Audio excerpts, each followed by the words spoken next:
शहरातील वर्दळीच्या गांधीनगर सिग्नल चौकात एका दुचाकीवरून ऑइल पेंटचा डबा खाली पडून फुटल्याची घटना घडली। यामुळे रस्त्यावर मोठ्या प्रमाणात ऑइल पेंट सांडून रस्ता अत्यंत गुळगुळीत आणि निसरडा झाला होता। यामुळे दुचाकीस्वार घसरून मोठे अपघात होण्याची दाट शक्यता निर्माण झाली होती। रस्त्यावर सांडलेल्या या चिकट आणि निसरड्या ऑइल पेंटमुळे अपघाताचा धोका निर्माण झाल्याचे गांधीनगर सिग्नलवर कार्यरत असणाऱ्या वाहतूक शाखेच्या कर्मचाऱ्यांच्या निदर्शनास आले। संभाव्य धोका लक्षात घेऊन या कर्मचाऱ्यांनी त्वरित सतर्कता दाखवत ही माहिती अग्निशमन दलाला कळवली। वाहतूक पोलिसांची माहिती मिळताच अग्निशमन दलाचा बंब तात्काळ घटनास्थळी दाखल झाला। अग्निशमन दलाच्या जवानांनी अजिबात वेळ न दवडता पाण्याचा जोरदार मारा करून रस्त्यावरील सांडलेला ऑइल पेंट पूर्णपणे धुवून काढला आणि रस्ता साफ केला।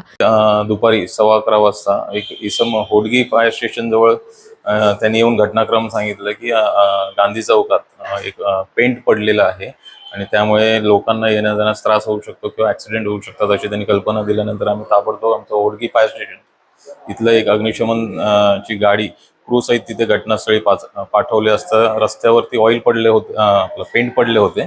ते पेंटला आम्ही पाण्याच्या तसंच रस्त्याच्या कडेला असलेल्या मातीच्या साहाय्याने कव्हर करून पुढे ऍक्सिडेंट होण्यापासून गाड्या ज्या होऊ शकतात ती घटना आम्ही पुढील जी घटना आहे ती अवॉइड केलेली आहे। वाहतूक शाखेचे कर्मचारी आणि अग्निशमन दलाच्या जवानांनी दाखवलेल्या या संयुक्त आणि तत्पर कारवाईमुळे वाहन चालकांना मोठा दिलासा मिळाला असून मोठा अनर्थ टळला आहे।